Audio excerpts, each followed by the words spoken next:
Muito bom, pessoal. Sejam bem-vindos a mais um webinar da Genetic. Hoje nós vamos falar a respeito de saúde mental, fitogenômica, farmacogenética, psiconutrientes, como esses nutrientes eles podem e devem fazer parte da rotina dos pacientes, da nossa rotina e como nós podemos utilizar a medicina e a nutrição de precisão a favor e em prol desses pacientes, né? Então, hoje nós vamos falar a respeito desse tema. Depois a gente abre para perguntas, mas vocês também fiquem muito à vontade para escrever aqui no chat se ficar alguma dúvida, se de repente vocês tiverem é, algum caso para discutir com a gente, alguma opinião, enfim, fiquem bem à vontade. Para quem não me conhece, eu sou Tatiane Fuji, eu sou nutricionista de formação, tenho mestrado e doutorado na área de ciências, com foco em nutrigenética e em nutrigenômica pela USP. Fiz meu MBA em gestão de negócios. Hoje eu atuo como consultora científica da Genetic e estou no segundo ano da faculdade de medicina, em breve na clínica, né? Mas estou muito feliz por essa oportunidade aqui junto com vocês. Hoje nós vamos falar de um tema que eu particularmente gosto bastante, que é saúde mental. E aí nós vamos dar alguns focos para a saúde mental e eu quero compartilhar com vocês. Bom, novamente, sejam todos muito bem-vindos. Quando a gente fala de saúde mental, algo bem importante que remete, principalmente se você é nutricionista, eu queria que vocês, nutricionistas, colocassem aqui no chat eu. Quem aí é nutricionista? Só para eu ver como nós estamos em relação ao público. Eu. Ótimo. Bastante nutri. Ótimo. Perfeito. Perfeito. Muito bom. Bastante eu futuramente. Ah, Fátima tá aí. Mas Fátima, né? Farmacêutica maravilhosa, Futura Nutri. Maravilha, gente. Muito bom. Então, quando a gente fala a gente vai falar hoje um pouquinho de psiconutrientes, nós vamos falar sobre saúde mental. É muito importante que a gente leve em consideração vários fatores que envolvem, né, essa temática. E aí, um dos fatores mais importantes, e que a gente hoje não vai falar, até mesmo por conta da nossa estratégia aqui, é fazer essa relação entre o eixo saúde mental e saúde intestinal. Então, a gente sabe que é muito importante, a gente já tem vários estudos, tem congressos avaliando essa temática, mas hoje a gente quer falar exatamente a respeito da saúde mental no contexto da medicina de precisão e o foco vai ser principalmente falar da genética, tá bom? Então, claro, existem outros contextos, outras ômicas para a gente trabalhar, mas hoje a gente vai falar sobre genética. E aí, quando a gente define saúde mental, o que a saúde mental ela representa? Ela representa um estado de bem-estar, no qual o indivíduo reconhece suas próprias habilidades, consegue lidar com os estresses normais da vida. Então, quem não tem estresse, né, gente? Todos nós temos estresse. Então, esse indivíduo ele consegue lidar bem. Não é que ele não tenha, por exemplo, que ter um suporte de alguma vitamina, de algum mineral, ou um suporte muitas vezes de alguma medicação, de forma pontual ou não, mas ele também consegue trabalhar de forma produtiva, consegue contribuir para a sua comunidade. Isso é ter saúde mental. Existem algumas definições mais antigas, eu trouxe essa de um periódico um pouquinho mais recente, mas está muito parecido também com essas revisões aí mais antigas, tá? Então aqui a gente vai falar basicamente a respeito dessa condição. E aí, quando a gente fala de saúde mental, como eu falei para vocês, a gente não consegue desvincular a saúde mental da nutrição, né? Não tem como desvincular. Por quê? Porque a gente vai observar que a saúde mental, ela também pode ter, né, uma contribuição e ela pode surgir de formas diferentes, dependendo ali do paciente, dependendo da condição desse indivíduo, dessa pessoa, e em diferentes contextos. Então, por exemplo, não é somente em relação à ausência de transtornos mentais, mas ela também exige e abrange um equilíbrio de aspectos emocionais, cognitivos, sociais, biológicos. Então, não é tão simples equilibrar essa saúde mental, não é verdade? Quando a gente pensa mesmo em favorecer, principalmente o nosso paciente, aquele que a gente assiste, aquele que a gente é, deseja cuidar, deseja acompanhar, não é tão simples também, né? Então, assim, é igual a gente falar sobre o que é saúde. Saúde é só ausência de doença? A gente sabe que não. Saúde é o completo bem-estar, né? E esse completo bem-estar, ele pode ser uma utopia também. Se a gente parar para analisar, ele pode ser muito bem uma utopia. Então, exatamente quando nós imaginamos a saúde mental, a gente tem que levar em consideração o que está por trás desse indivíduo. Por que eu estou dizendo isso, gente? Porque quando a gente fala de saúde mental, nós estamos também observando o macro desse indivíduo, não somente aspectos pequenos ou detalhes, mas o macro também. E aí a genética vai influenciar. Quando a gente vai para outros artigos, um artigo um pouquinho mais recente da Nutrients, ele trata também de saúde mental, até com uma característica que eu comentei com vocês, que é esse eixo aí gut-brain, que a gente sabe que existe sim uma influência muito grande, e aí a gente tem um papel muito interessante na regulação imunológica, porque um paciente que tem desequilíbrios em qualquer aspecto, seja nutricional e aí químico, né, seja, por exemplo, em relação à ativação de células responsáveis pela nossa defesa, seja tendo ali comprometimento de transtornos alimentares ou qualquer outro tipo de transtorno comportamental, e muitas vezes influenciado também por uma neuroinflamação e essa neuroepigenética que ele colocou, eu gostei muito dessa definição, mas a gente sabe que existe sim um foco muito importante em disfunção mitocondrial quando a gente imagina esse estresse, que não é um estresse, é o estresse de aumentar cortisol, não, é um estresse porque a gente tem desequilíbrios entre respostas antioxidantes e respostas pró-oxidativas. Então, isso também favorece bastante. E aí eu trouxe exatamente esse perfil aqui para a gente pensar, porque é a respeito desse perfil que nós vamos discutir os tópicos da nossa aula. Então, quando a gente pensa em psiconutrientes, são nutrientes ou compostos bioativos presentes nos alimentos que vão exercer influência direta ou indireta sobre o sistema nervoso central. Eles vão atuar na modulação de neurotransmissores, de neuroinflamação, de plasticidade neural, então a gente lembra muito da influência do próprio BDNF, que é um fator neurotrófico muito importante para essa resposta, e também do eixo intestino-cérebro ou cérebro-intestino. Então, nós sabemos que os psiconutrientes, eles podem ser, por exemplo, probióticos, prebióticos, podem ser fitoterápicos. Recentemente, eu peguei uma revisão falando a respeito de quais são os psiconutrientes que a gente consegue ter evidências, e aí eles apontam o nível de evidência para cada condição, de ansiedade, né, de depressão maior, né, então até de algumas psicoses também, então isso é bem importante. Mas a gente também sabe que, na verdade, esses nutrientes, eles participam de processos bioquímicos essenciais para a síntese e degradação de neurotransmissores. Então, uma coisa, por exemplo, que eu sempre fiquei imaginando, né? Como que um paciente ele vai consumir um inibidor seletivo da recaptação de serotonina se ele não tem matéria-prima para formar serotonina? O que que ele vai inibir o que que ele vai inibir de recaptação? Se ele não tem exatamente a contribuição da matéria-prima para formar a serotonina. Então, é sobre isso. E aí a gente vai observar que esses psiconutrientes, eles são importantes porque eles vão atuar nessa ativação de serotonina, de dopamina, de GABA, do próprio glutamato também, né? E eles vão atuar na manutenção da integridade de membrana neuronal, principalmente quando a gente pensa ali em neurônios que têm ali bainha de mielina, neurônios que vão ter uma contribuição lipídica muito importante, de acordo com o que a gente consome, a gente também vai levar essa contribuição.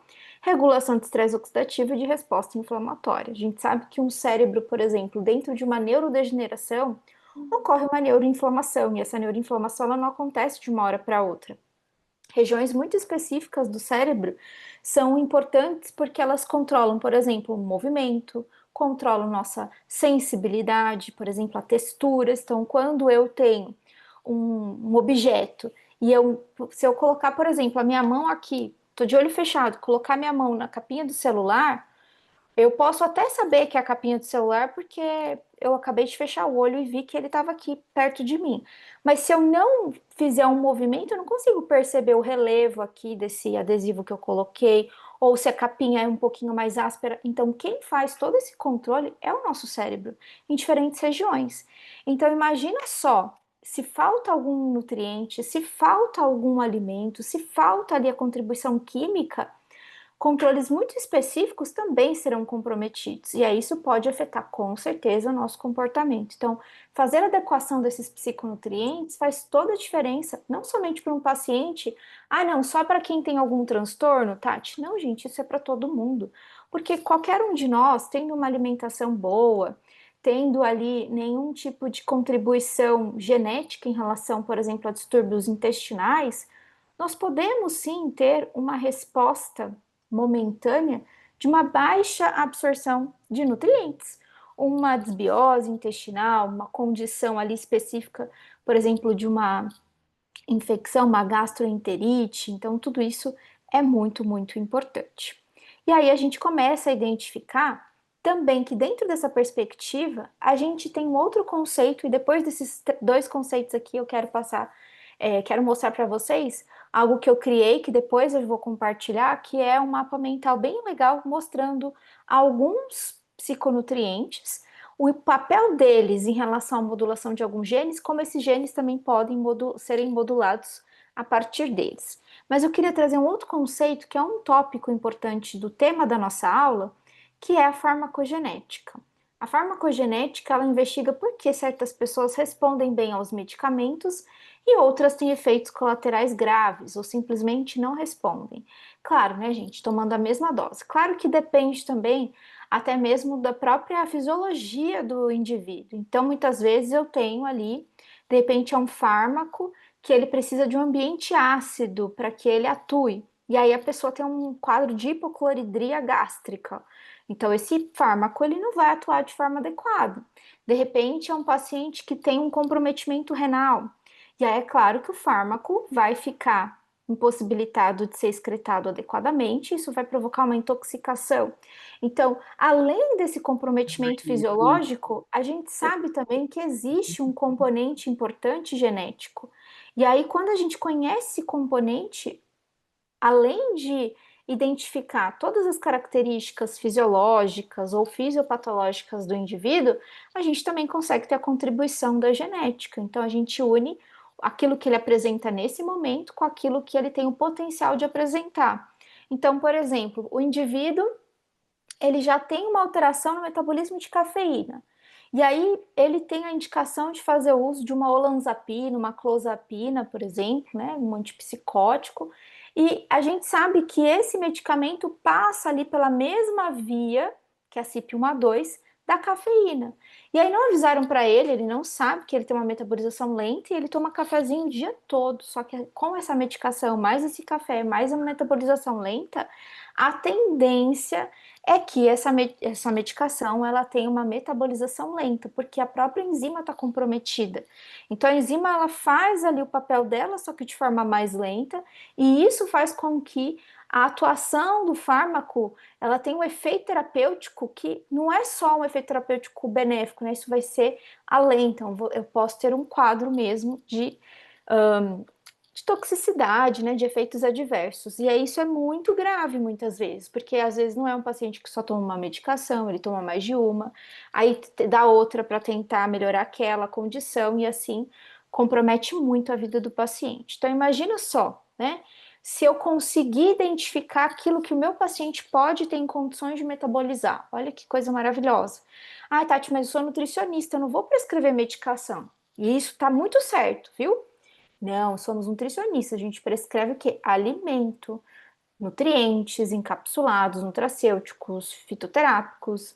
A medicação não compete a nós. Mas o meu paciente pode vir medicado. E se eu tiver esse conhecimento, eu posso contribuir para a vida dele. Por quê? a gente não tem todos os médicos e outros profissionais atuando nessa área. Então, se vocês estão aqui e os nutricionistas são a maioria, nós precisamos sim entender de farmacogenética para poder também auxiliar a equipe multi que cuida desse paciente. Porque se ele tem uma intoxicação, uma toxicidade por conta de uma medicação, e essa medicação, por exemplo, impacta na absorção de algum nutriente, esse nutriente vai ser importante para formar neurotransmissor, isso também refere-se à parte nutricional. Não somente a parte farmacológica ou a parte da medicina em si, mas também a parte nutricional. E, claro, que toda medicação tem ali, né, um objetivo de ser pontual, muitas vezes de uma forma muito mais crônica do que poderia imaginar, mas de uma forma pontual, sempre existe assim um objetivo de um desmame de uma medicação, né? E muito cuidado também, muitas vezes as pessoas querem ficar tomando medicamentos de uma forma sem prescrição e aleatória, né? Então isso é uma verdade. A farmacogenética é uma área da genética que estuda como as variações individuais influenciam na resposta aos medicamentos, e aí a gente vai observar que essas pessoas elas podem ou não responder à mesma dose. E aí vem um conceito bem interessante que eu particularmente gosto bastante, que é a fitogenômica. Então, se eu já falei para vocês dos psiconutrientes, falei para vocês, e a gente vai falar um pouquinho mais, tá? Falei para vocês da farmacogenética, o que é a fitogenômica? A fitogenômica ela é o campo de estudo que investiga os compostos bioativos presentes nas plantas. Então, os fitoquímicos, os polifenóis, os carotenoides, os flavonoides, os alcaloides, praticamente todos os compostos bioativos que a gente conhece, né? Os terpenos, e eles interagem com o nosso genoma, modulando a expressão. Espera só um pouquinho. As coisas diferentes, se eu Modulando a expressão gênica, a epigenética e o metabolismo. A fitogenômica, ela amplia o olhar para moléculas bioativas de plantas que não são nutrientes essenciais. Então, a gente não tem DRIs para a maioria delas, né? A gente não tem. Mas elas exercem efeitos regulatórios importantes sobre vias metabólicas e sinalização celular. Então, a gente, apesar de não ter uma DRI, elas são importantes para que a gente tenha um equilíbrio como um todo. E eu vou mostrar para vocês aqui o mapinha que eu fiz para compartilhar depois, tá? Tudo bem, gente, até agora? Tudo certo? Vocês estão firmes e fortes? Deixa eu só abrir aqui a abinha do mapa. Então, eu peguei, de acordo com um dos últimos trabalhos que fala sobre psiconutrientes, né? Espero que vocês estejam vendo. Para vocês olharem como é interessante o entendimento da genética. Então, aqui eu coloquei 4 mais 3, 7. Então, 7 psiconutrientes. Aí eu dei um nome, né? Neurofitogenômica. Mas, assim, esses, claro, né? Esses fitoterápicos ou compostos bioativos dos alimentos, como, por exemplo, a curcumina, ou até mesmo a epigalocatequina, ela pode ter atuação sistêmica, né? Que eu quis voltar aqui para a parte neuro. Então, por exemplo, pensando em cúrcuma, em curcumina, o que que a gente vai ter? Então, genes, por exemplo, o que que ela vai modular? Ela vai modular genes como interleucina 6, TNF-alfa, CONT. Qual o mecanismo? Vai reduzir a resposta inflamatória via NF-κB, modular dopamina e noradrenalina. O efeito, menor risco de depressão e fadiga mental, mas ela também atua, deixa eu até colocar aqui, ó, como um neuromodulador, né? Pensando em resposta inflamatória. Modulador. Eu gosto assim, gente, porque na hora que eu tô escrevendo, para mim tá claro, na hora que eu vou ler para vocês, né? Vou colocar anti-inflamatória. Aí fica melhor, tá? Então depois vocês vão receber esse materialzinho. O ginkgo biloba atua onde, Tati? Atua, por exemplo, em NOS3, que é um potente vasodilatador, óxido nítrico, o BDNF, que é um potente fator neurotrófico que induz neuroplasticidade. Mecanismo, aumenta o óxido nítrico, melhora a neuroplasticidade. Por que óxido nítrico, Tati? Porque muitas vezes, numa condição de estresse, a gente pode ter um aumento de pressão. E esse aumento de pressão pode fazer com que eu tenha uma vasoconstrição. Se eu tenho vasoconstrição, se eu tenho vasos lá no meu cérebro contraindo, como que eu vou entregar oxigênio? Como que eu vou entregar nutriente para os meus tecidos neurais? Vou colocar de uma forma geral, tá? Como que eu vou entregar esse nutriente e esse oxigênio? Então, quando eu tenho produção de óxido nítrico adequado, se eu tenho um polimorfismo, uma condição genética que vai potencializar, eu já consigo pensar até mesmo em alguma estratégia, uma estratégia nutricional, uma estratégia de intervenção, né? O que mais? A camomila não escolhi aqui, mas pode ser usada? Também poderia ser usado, mas não escolhi, não foi o meu alvo hoje, tá bom? Efeito, memória, cognição e prevenção de declínio cognitivo. Então, a gente já sabe dos benefícios do ginkgo biloba, né? É só tomar um cuidado. Por exemplo, claro, tem fitoterápicos maravilhosos, né? Então, a gente tem a própria camomila, o maracujá, mas é que dependendo também, pode ter um efeito um pouquinho sedativo, dependendo do paciente, dependendo do horário, então pode ser um efeito não tão interessante. É interessante, de repente, para um momento em que a gente pode favorecer um descanso, um repouso, tá? Então, isso também é bem importante. Quando a gente tem interação, quando existe interação das CIPs, aí a gente precisa olhar para a CIP. Se, por exemplo, eu estou na dúvida se eu vou colocar esse nutriente ou aquele nutriente, eu tenho que olhar para a CIP. O que vai ser importante para o meu paciente nesse momento? Ah, vai ser importante que ele consuma esse nutriente, porque ele tem essa condição específica. Muito cuidado, porque muitas vezes uma CIP metaboliza a medicação e metaboliza o nutriente. Então, ou o composto bioativo, tá? Ou o fitoterápico. Entenda que aqui eu coloquei todo mundo dentro do mesmo saco. Então, eu tenho que analisar. Vai ter interação? Não vou tomar no mesmo horário. Ou eu vou discutir dose, né? Eu vou discutir, de repente, fracionar ao longo do dia. E eu tenho que conhecer também mecanismos de meia-vida, para que eu não tenha nenhum efeito, por exemplo, de deixar aquele paciente com doses baixas a ponto de não ter uma contribuição, por exemplo, em relação ao efeito terapêutico esperado, né? A rodiola, amo rodiola. Então, rodiola atua em transportadores, rodiola atua em THP2, também tem a ver com transportadores, vai regular a serotonina, né, o eixo HPA, então isso daqui é importante, principalmente para quem tem ali um aumento de cortisol.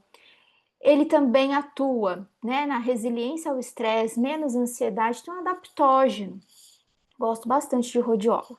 Claro, gente. Ai, Tati, mas por que você não colocou dose aqui? Porque depende muito do paciente, depende das interações. Eu estou dando exemplos para vocês de como utilizar a genética a favor da fitogenômica, tá bom? Panax ginseng. Ginseng também é outro bem interessante. Quais são os genes que ele pode também atuar? Ele pode atuar a nível de receptores dopaminérgicos, no DRD2, a própria CONT, que vai degradar a dopamina, né? Mecanismo de ação, estimula a dopamina, reduz fadiga mental, efeito mais energia, motivação e foco. Só cuidado, porque às vezes meu paciente ele já tem dopamina, ele tem uma CONT, que é uma CONT lenta, então ela não vai degradar essa dopamina de forma tão rápida assim como uma CONT rápida. De repente, meu paciente ele faz uso, né, de aminoácidos como tirosina, que aumenta essa dopamina, ou até mesmo outro tipo de fitoterápico, enfim, que vai aumentar essa dopamina, e o paciente, ao invés de reduzir, por exemplo, fadiga mental, reduzir, por exemplo, essa falta de energia, de disposição, ele pode ter efeito contrário, pode ficar mais ansioso, ele pode ficar mais acelerado, então ele pode ter um efeito contrário. Então isso é bem importante, tá? Depende de cada paciente, por favor. Erva de São João, gente, o hipérico, ele tem bastante evidência, tá? Eu até levei esses dias para um congresso de psiquiatria falando um pouquinho do hipérico, achei bem interessante alguns resultados. Atua a nível de receptor de serotonina HTR2A, tem 2C também, ele aqui é o 2A, tá? Mecanismo inibe a recaptação de serotonina, então ele auxilia, por exemplo, os inibidores seletivos. Claro que precisa haver interação. Redução de sintomas depressivos leves e moderados, tá? Ashwagandha, Withamnia somnífera. A gente tem FKBP5, que é um dos mais importantes, né? E o NRC31, também vai ser importante, porque eles vão modular o eixo HPA e vão reduzir cortisol. Lembrando que essa redução de cortisol nem sempre vai ser relevante. Claro, à noite, final da tarde à noite, a gente tem que ter uma modulação, mas durante o dia, no início do dia, a gente não precisa ter um cortisol baixo, né? Claro que tudo vai depender ali do perfil do paciente, do acompanhamento desse paciente.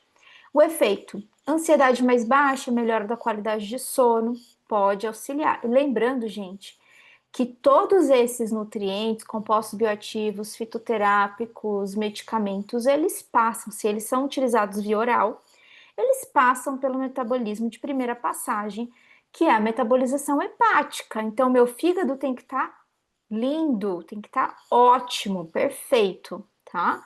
Ele precisa ser funcional.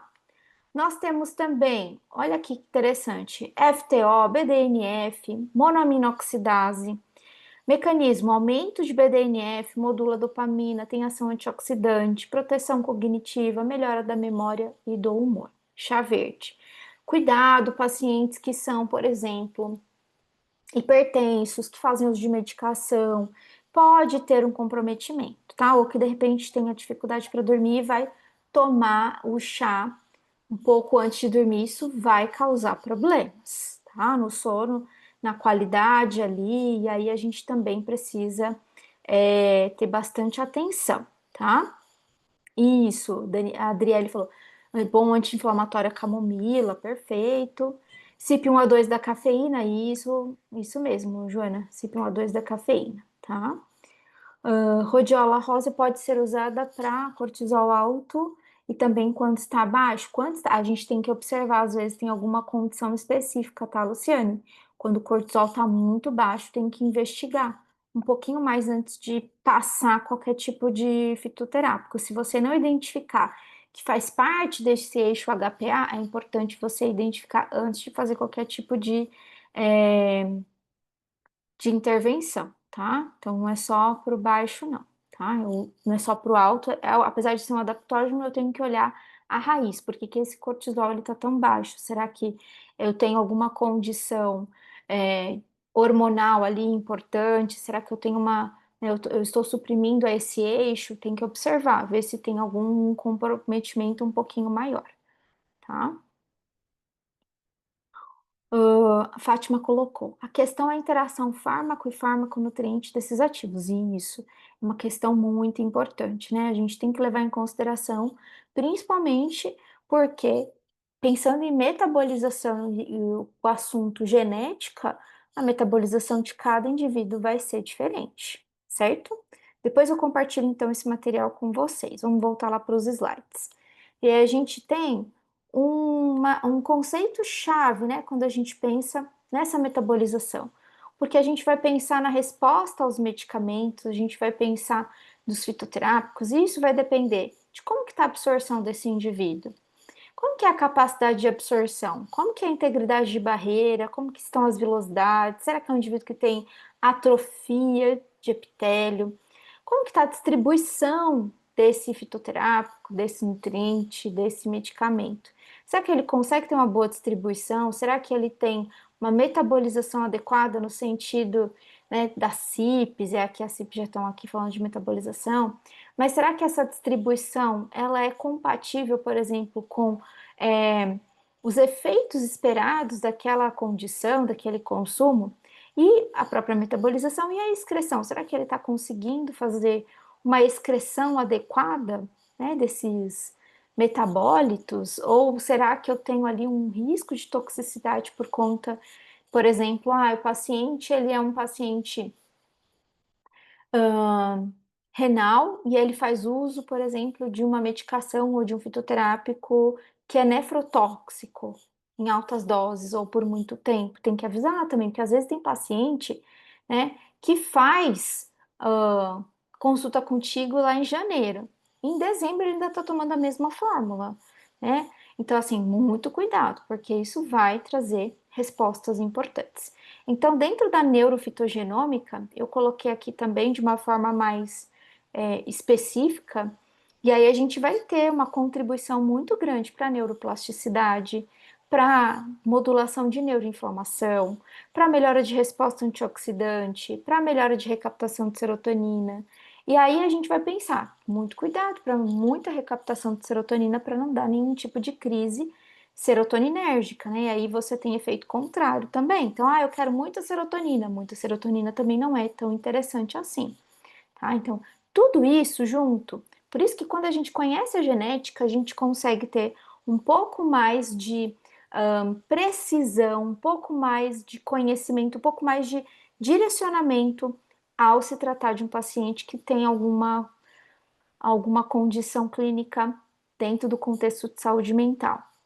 Eu coloquei aqui também para gente polimorfismos que podem influenciar na performance cognitiva.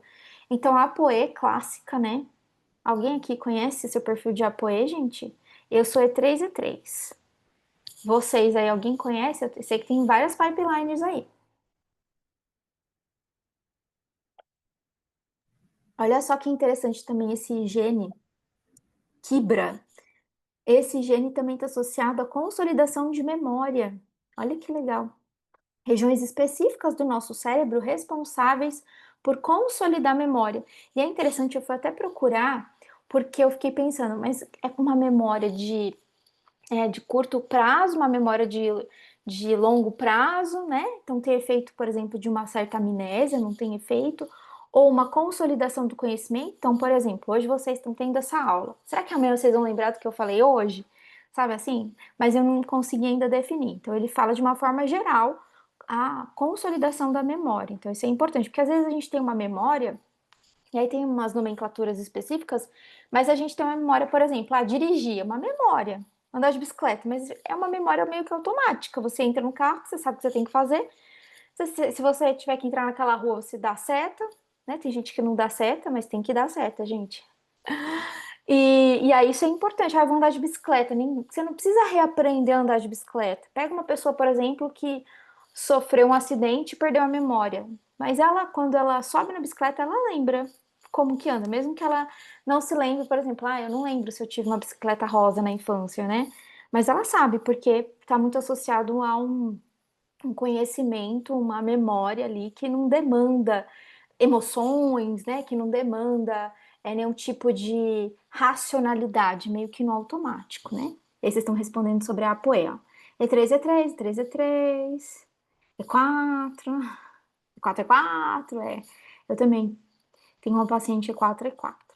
O tom 40 também, que está sendo bem estudado quando a gente fala de Alzheimer, aproveitar que vocês falaram desse tema, né? A gente sabe que a variante E4 é uma variante importante para risco de Alzheimer, mas o tom 40 também está sendo bem falado a respeito de Alzheimer também. O BDNF, que é o fator neurotrófico, associado também com neuroplasticidade, a CONT, que está associado também com dopamina lá no córtex pré-frontal, e o CLU também, que é importante porque é uma proteína de ligação de lipídios. Então, se eu tenho lipídios, eu estou falando também de axônios mielinizados, axônios que têm capacidade de fazer sinapses mais rápidas. Isso é muito legal, isso é muito importante, tá?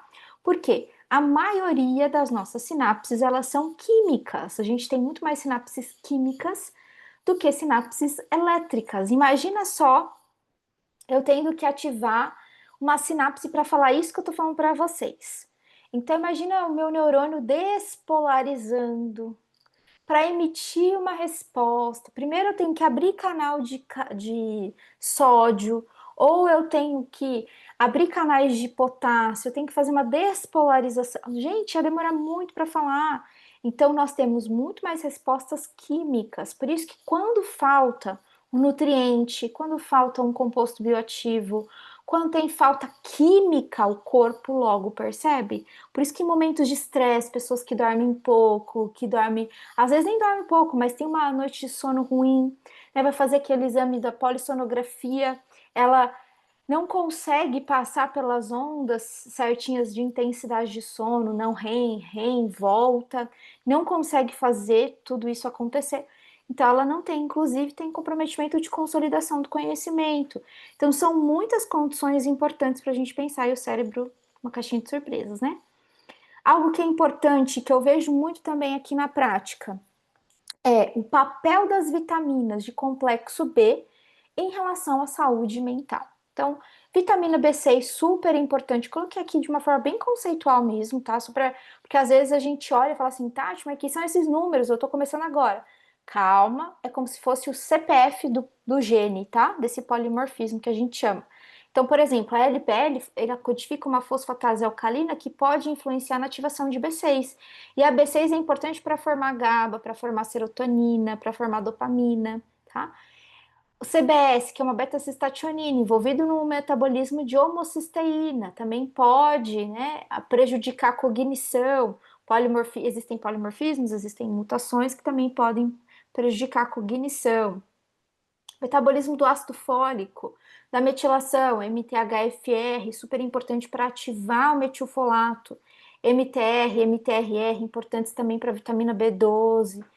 E a S-homocisteína também é importante para a própria metilação, para a hiperhomocisteinemia, que tem um efeito tóxico, neurotóxico também, né? Então, isso é muito importante. Se a pessoa ela tem uma mutação, né? O Douglas perguntou. Se ela tem uma mutação, dependendo da intensidade dessa mutação, se é algo que ela nasceu, né? Por exemplo, tem um impacto clínico.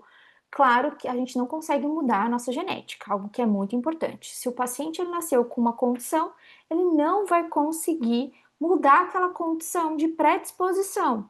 Mas o que que ele vai mudar? Ele vai mudar como o corpo dele reage frente, por exemplo, às modificações do ambiente. Então vamos supor, a pessoa ela, vou dar um exemplo muito simples, tá? A pessoa nasceu com predisposição para gostar do amarelo. E aí, na casa dela, quando ela nasceu, era tudo amarelo na casa dela. Os pratos eram amarelos, as paredes eram amarelas. Então, assim, ela cresceu naquele ambiente que tudo era amarelo. Então, a tendência dela, que ela já tinha tendência genética de gostar de amarelo, nossa, só foi potencializado, porque tá tudo amarelo. Só que aí, o que aconteceu? Na infância dela, ela foi para uma casa azul. E ela conheceu outras pessoas que gostavam de azul, e ela viu outras pessoas vestidas de azul.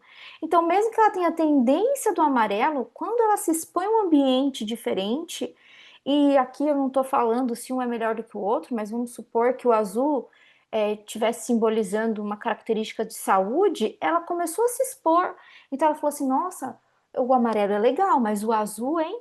O azul é muito mais interessante. Nossa, as pessoas que usam azul, elas, sei lá, elas fazem mais esporte, elas sorriem mais, elas dormem melhor. Ah, eu quero ser uma pessoa que usa azul também. Então, isso é muito importante, porque mesmo que ela tenha uma característica de predisposição, isso não determina quem ela vai ser. É diferente quando a gente tem mutações que geram doenças específicas, né? Então, a gente está falando ali de uma condição rara. Quando é uma condição muito rara, geralmente vai acontecer, tá? Então, que é muito raro. Então, você pega um pacientinho, por exemplo, que tem é, a síndrome de Down, né? Que hoje a gente já tem até outro nome para falar, que são pessoas que apresentam a trissomia do cromossomo 21, né? Mas até você falar isso, a gente já sabe que a trissomia do 21 é a síndrome de Down. Então, a pessoa que nasce com a trissomia, ela não pode não escolher, não, eu não quero ser Down. Não, não tem como escolher, infelizmente. Ela não consegue escolher, porque ela já nasceu com aquela condição. Agora, uma pessoa que nasce com uma predisposição para obesidade, se ela tiver um ambiente em que ela tem acesso a alimentos de qualidade, em que ela tem acesso a exercício físico, que ela tem acesso à qualidade de vida, ela não precisa ser obesa, tá? Então é nesse sentido, beleza? Outro ponto importante, metabolismo de vitamina B12. Então, TCN2, que é um transportador, né? A gente chama ele de transcobalamina, é um transportador. FUT2 também super importante para absorção de B12 a nível intestinal, está muito associado também a muco, a produção de muco. E a B12, gente, a B12 ela é muito importante para processos de mielinização. E quando eu tenho um processo de mielinização, eu também tenho uma resposta química muito melhor, porque a maioria dos nossos neurotransmissores tem um perfil químico de sinapse, certo? Genes de neurotransmissores dependentes de vitaminas, então ou então aminoácidos, então a CONT, dependente de dopamina, monoaminoxidase, dependente de serotonina, dopamina, noradrenalina, porque ela faz catabolismo, ela faz degradação, né? O TPH2 também, que é uma enzima chave na síntese de serotonina. E aí eu tenho que observar porque isso pode. Lembra que eu falei para vocês? Eu conheço pessoas que fazem uso do inibidor seletivo de recaptação, mas esse inibidor vai recaptar o quê? Vai inibir a recaptação de quê? Se de repente eu tenho pouca matéria-prima para formar essa serotonina. Então, isso é importante também ser considerado, né? E eu também coloquei aqui para gente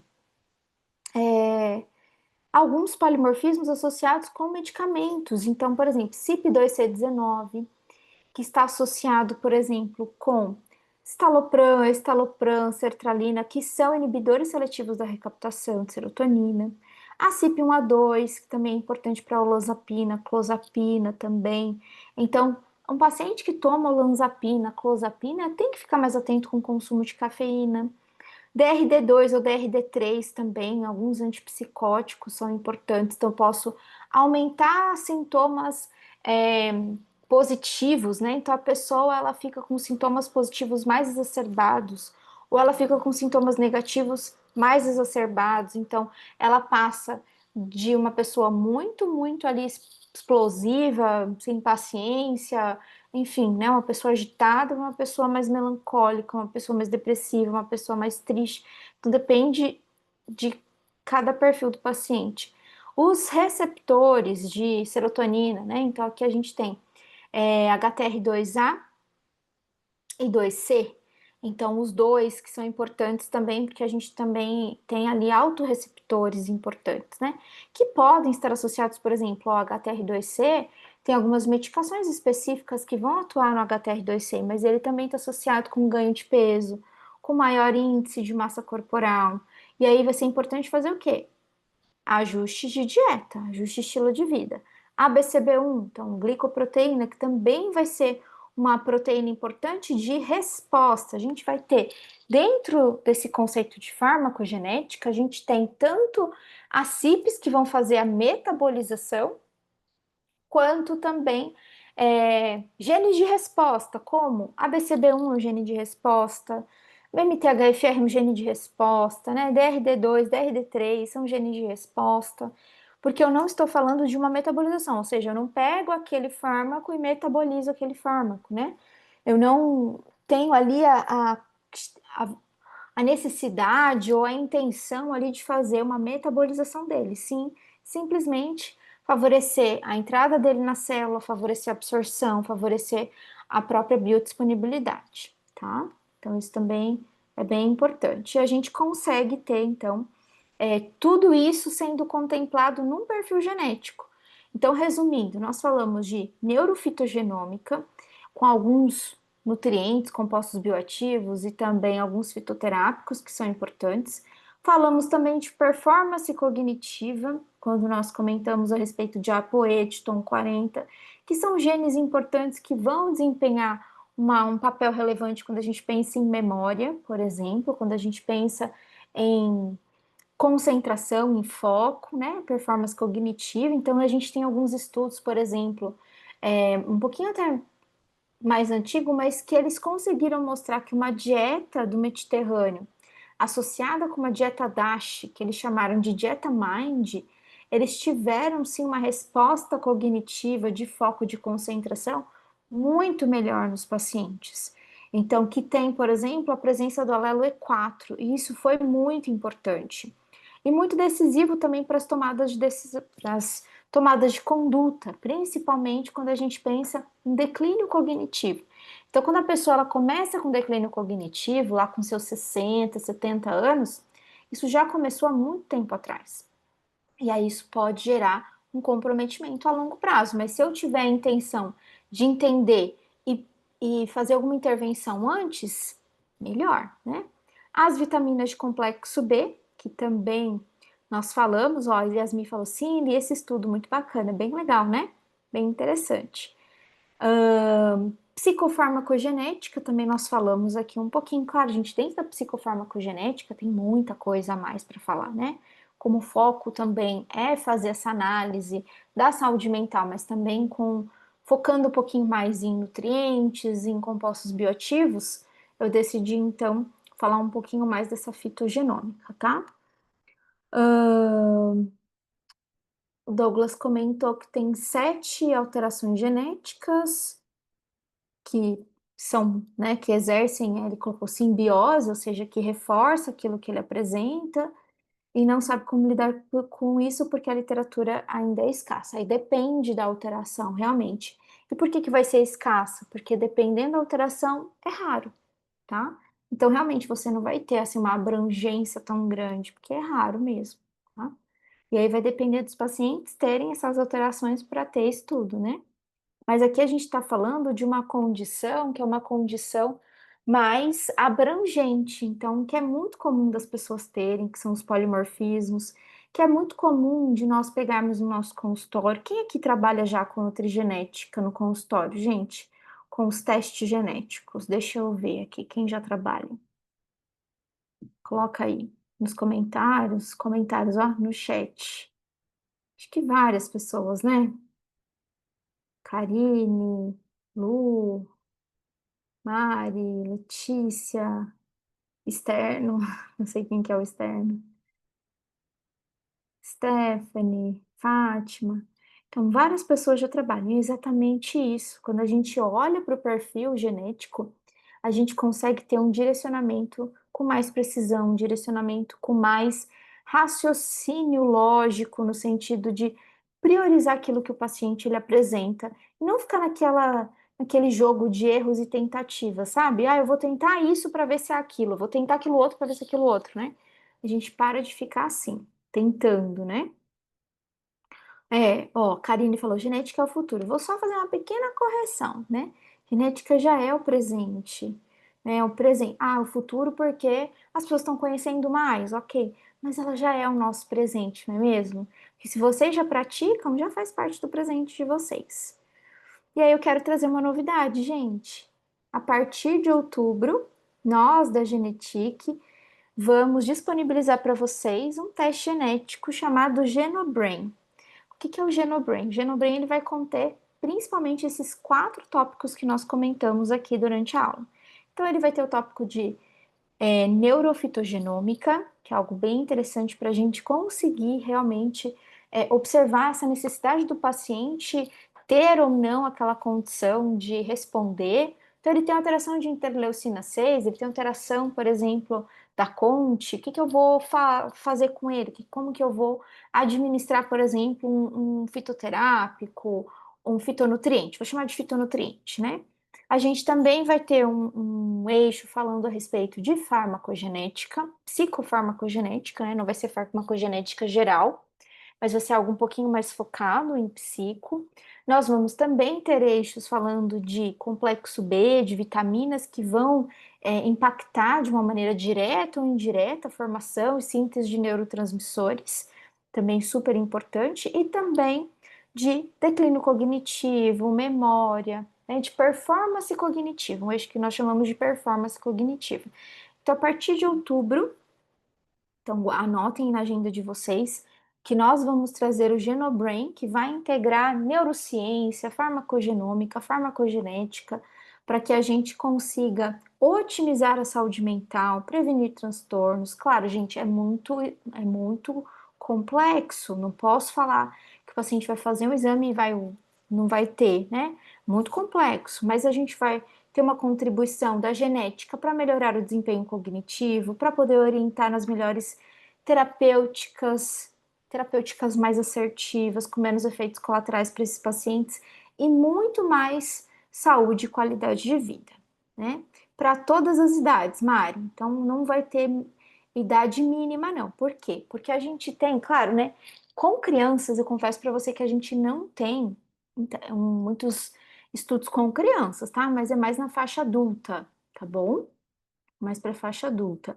Então, por exemplo, ó, criança que eu digo, 2 aninhos, né? A partir dos 5 anos, inclusive, essas CIPs, elas já começam a amadurecer um pouquinho mais. Então, eu colocaria ali a partir dos 5 anos, tá? Vai ser ótimo, tá? Vai ser ótimo. A gente não tem nada específico para neurodivergente, mas a gente tem ali essa contribuição, ela vai valer para tudo na vida da pessoa, né, na vida da criança. Mas aí vai ser bem importante porque quanto antes você começar, melhor. Então você descobriu que ela tem uma alteração do eixo de nutrientes, especificamente MTHFR, e FR, você já vai trabalhar com metilfolato nas doses que são específicas para aquela criança. Aquela criança agora é um adolescente, aquele adolescente agora é um jovem adulto, que agora é um adulto, agora é um idoso. Então, dá para acompanhar esse paciente por toda a vida dele, né? É só a gente fazer os ajustes necessários, certo? E ainda mais se fizer uso de medicação, beleza? Queridos, queria muito agradecer a atenção de vocês e perguntar se tem alguma dúvida. Ó, a Rose falou, eu fiz na minha filha de 6 anos. Olha que maravilha, isso mesmo. Eu acredito que a partir de uns 5 anos, né, a gente já tem uma contribuição um pouquinho maior, sobretudo a respeito da CIPS, tá? Sobretudo a respeito da CIPS. Muito bom. Então, fiquem atentos nos canais da Genetic. Fiquem atentos lá no grupo. Eu sei que vocês participam lá do grupo, né, do WhatsApp. Então, fiquem super atentos para que vocês não percam nada, não percam nenhuma novidade e que vocês também possam participar dos próximos webinars, porque eu acho que vai ser bem, bem proveitoso também. Quero aproveitar para perguntar se vocês têm alguma dúvida. Se não tiver dúvida, ó, vou lendo aqui, mas se não tiver dúvida, já abram as câmeras para a gente tirar uma foto, hein? Quero fotos. Quero fotos. Deixa eu ver aqui, ó, a Irene perguntou. Ah, Irene, tá boa? Se o paciente tiver polimorfismo no FUT2, colocou RS, recomenda-se a suplementação de B12 sublingual e o consumo de fibras probióticas devido à secreção de antígenos no intestino? Isso, principalmente, Irene, se esse paciente ele tiver uma hipocloridria, né? Aí a gente, ou de repente ele tem ali um perfil de B12 mais baixinha e eu quero intervir de forma um pouquinho mais rápida. Aí eu coloco sim uma B12 sublingual, mas também tem que pensar nas características do intestino, tá? Bem legal. Eu vou colocar meu e-mail aqui, tá bom, Yasmin? Coloco meu e-mail aqui para vocês. Ótimo, obrigada, Danúbia. Saudade de você nas aulas, hein? Muito bom. Vou colocar aqui meu e-mail, aí qualquer dúvida depois, vou colocar aqui no chat, tá? Tô escrevendo. Já vão abrindo as câmeras, gente. E marquem também a Genetic, marquem a mim. Ah, peraí que ele colocou sala de espera. Muito bom. Vou parar aqui a gravação, a gente tira a nossa foto.